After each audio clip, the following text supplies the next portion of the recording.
अस्सलाम वालेकुम, कैसे हैं आप सब लोग। माई सेल्फ डॉक्टर आमना जमाल और आज एक न्यू वीडियो और न्यू कंटेंट के साथ मैं आप सबके सामने हूँ।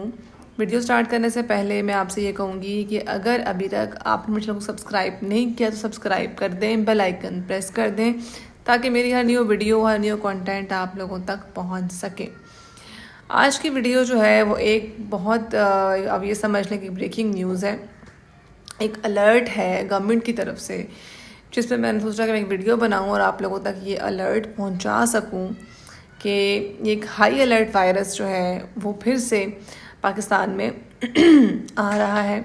ठीक है, इंडिया में आ चुका है, इंडिया में इसके बहुत सारे केसेस हैं, लेकिन पाकिस्तान में अभी तक अल्लाह का शुक्र है कोई केस नहीं है। लेकिन जब भी कोई वायरस कहीं आता है वो पाकिस्तान में तो ज़रूर आता है, क्योंकि हमारे पास कोई प्रिकॉशंस नहीं है। ठीक है, हमारे बॉर्डर्स पे, हमारे एयरपोर्ट्स पे, हमारे रेलवे स्टेशंस पे, बस स्टैंड्स पे ऐसा कुछ भी ऐसी कोई प्रिकॉशनरी मेजर्स नहीं है कि हम किसी बीमारी को पाकिस्तान में एंट्री से या किसी सिटी में एंट्री से रोक सकें। ठीक है, तो इसलिए फिर बात आ जाती है इंडिविजुअली जो प्रिकॉशंस होती हैं उनके ऊपर। तो इंडिविजुअली जो प्रिकॉशंस होती हैं वो फिर हमारे लिए ज़रूरी हो जाती हैं और वही फिर हमने करनी होती हैं। ठीक है, तो अब स्टार्ट करती हूँ मैं कि ये वायरस कैसा है, किस चीज़ से होता है, ठीक है, और कैसे हमने इससे बचना है। सबसे पहले तो ये कि इसका नाम है निपा वायरस। ठीक है, निपा वायरस है ये, और ये होता है चमगादड़ों से या फिर पिग्स या खंजीरों से। ठीक है, चमगादड़ों से होता है, बैट्स जिन्हें हम कहते हैं, पिग्स हैं, खंजीर जिसे हम बोलते हैं, इनसे होता है। अब इंडिया में तो लोग गाय मतलब कोई जानवर नहीं छोड़ते हैं, मुर्दा लोगों का भी गोश्त खाते हैं, खंजीरों का भी खाते हैं, ठीक है, चमगादड़ भी खाते होंगे, तो उनके अंदर तो ये वायरस है और ये वायरस फिर पर्सन टू पर्सन स्प्रेड करता है। ठीक है, अगर किसी एक इंसान को हो गया है तो उस जब वो खांसी करेगा, कफ करेगा, तो जिस तरह से कोविड था कि वो जब हम कोरोना वायरस था कि जब कफ करते थे या खांसी करते थे तो उसके ड्रॉपलेट्स जो हैं वो एयर में रह जाते थे।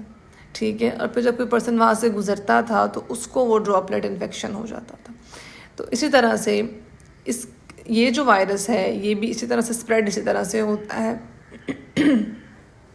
लेकिन जो बैट है उसका स्लाइवा, इसको हम बोलते हैं थूक, खून, ठीक है, या जो वो गंद जो होता है, फीसिस जो होते हैं, यूरिन जो होता है, पेशाब जो होता है, ठीक है, उसके थ्रू ये फैलता है। अब वो कैसे फैलता है कि जब चमगादड़ जो है वो बैठते हैं किसी फ्रूट के ऊपर, तो फ्रूट के ऊपर जब वो अपना थूक फेंकेंगे या अपना खून गिराएंगे, या खून ना भी गिराया, यूरिन कर लिया, पेशाब कर लिया, ठीक है, तो वहाँ पे उस फ्रूट के ऊपर ये वायरस जो है आ जाएगा। ठीक है, फ्रूट जो है वो कंटामिनेटेड हो जाएगा। फिर हम क्या करते हैं, हमारी आदत है, बहुत कम लोग मैंने देखे हैं जो फ्रूट को धो के और काट के खाते हैं। ठीक है, ज़्यादातर लोग क्या करते हैं, एप्पल रखा हुआ है, उठाया, थोड़ा सा साफ़ किया और खा लिया। तो ये वायरस इस तरह से जब आप फ्रूट्स को या वेजिटेबल्स को इस्तेमाल करेंगे, और हमें नहीं पता कि हमारे पास फ्रूट्स कहाँ से आ रहे हैं, हो सकता है हमारे पास फ्रूट्स किसी ऐसी सिटी से आ रहे हों जहाँ पे चमगादड़ बहुत ज़्यादा है, ठीक है, जहाँ पे ये चीज़ें बहुत ज़्यादा हैं, और जहाँ पे हो सकता है उस फ्रूट के ऊपर वो वायरस हो, जब हमने जब खा लेना है तो फिर हमारे अंदर चला जाएगा। ठीक है, तो उससे होगा क्या, सबसे पहले तो ये है कि खांसी शुरू होगी, ज़ुकाम शुरू होगा, आहिस्ता आहिस्ता सांस लेने में दुश्वारी होगी। Within 1 to 2 days patient experience करेगा डिफ़िकल्टी ब्रीथिंग। ठीक है, जब डिफ़िकल्टी इन ब्रीदिंग होगी तो उसके बाद विदिन 3 to 4 days वो कोमा में चला जाएगा। ठीक है, और इसमें डेथ 70% है, 70 to 80% डेथ रेट है, और ये बहुत ज़्यादा है।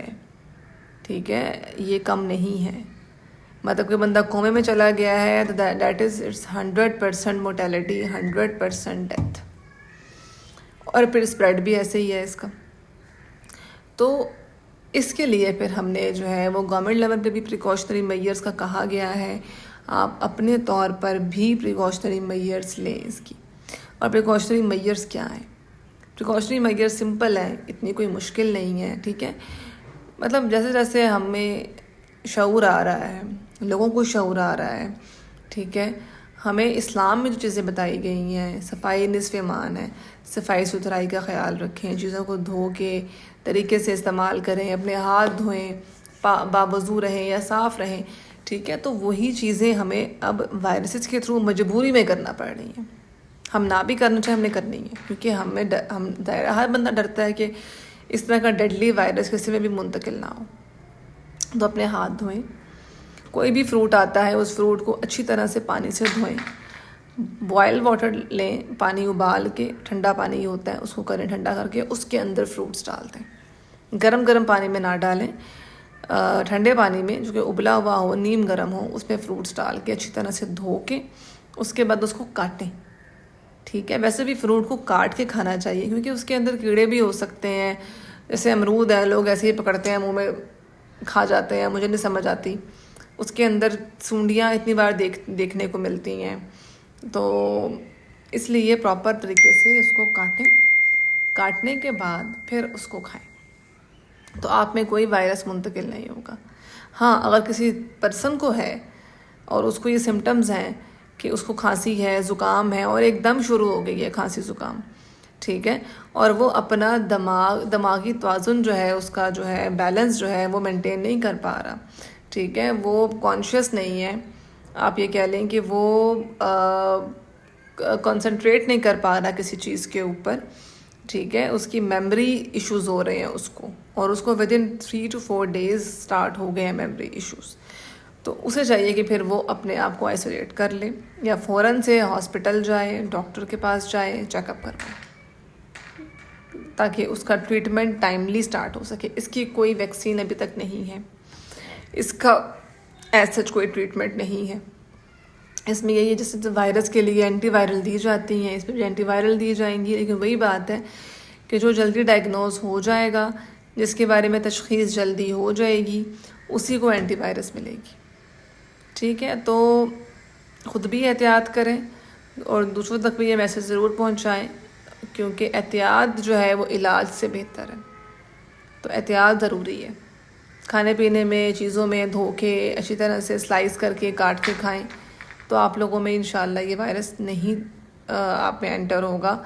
और ये डेडली वायरस है, मैं बार बार कह रही हूँ, डेडली वायरस है, इससे बचें, ठीक है। कोरोना डेडली नहीं था, लोगों को हुआ है, लोगों की डेथ्स हुई हैं, और इवन मेरी फैमिली में मेरे पेरेंट्स को हो गया था और मेरे फादर को 10 days एंटीवायरल लगी हैं। हम तो उस फेज़ से गुज़र चुके हैं, मैं उस सारी सिचुएशन से गुज़र चुकी हूँ कि मेरे हस्बैंड को, मेरे फादर को, मेरी मदर को, ठीक है, सबको एक साथ कोरोना हुआ था, ठीक है, मेरे ब्रदर इन लॉ को एक साथ हुआ था।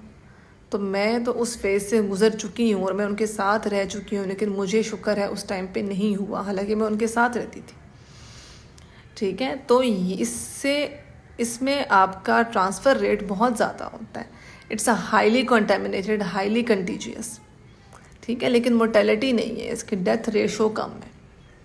ये जो वायरस है निपा वायरस, ठीक है, इसमें डेथ रेट ज़्यादा है, इसकी कंटेमिनेशन इतनी ज़्यादा नहीं होगी, किसी एक में है दूसरे में ट्रांसफ़र होने में टाइम लग जाएगा, लेकिन जिसको हो जाएगा उसका फिर डेथ रेट डेथ उसकी कंफर्म्ड है, अगर वो with in 1 to 2 days proper checkup ना करवा सका तो, ठीक है। तो आई होप मेरी वीडियो आपको अच्छी लगी होगी। मैंने कोशिश की है कि जितनी हो सके उतनी डिटेल आपको इस निपा वायरस के बारे में दे सकूं। अभी तक हमें भी इतनी पता है, गवर्नमेंट लेवल पे भी इतनी पता है, हॉस्पिटल्स के अंदर भी प्रिकॉशनरी मेजर्स का कहा हुआ है। तो आप लोग जो है, आप लोगों से रिक्वेस्ट है कि ख़ुद भी आप लोग गूगल करके सर्च करें, इसके बारे में पढ़ें, इसके बारे में प्रिकॉशनरी मेजर्स लें, ठीक है। आई होप मेरी वीडियो आपको अच्छी लगी होगी। अगर आपने कोई क्वेश्चन मुझसे करना है इस वीडियो से रिलेटेड तो कमेंट्स में ज़रूर करें, मैं ज़रूर उसका आंसर दूंगी। और अगर आपको किसी भी टॉपिक पे वीडियो मुझसे बनवानी है तो मुझे ज़रूर बताएं, मैं ज़रूर बनाऊंगी वो वीडियो इंशाल्लाह। अपने दुआओं में याद रखिएगा। तब तक के लिए अल्लाह हाफ़िज़।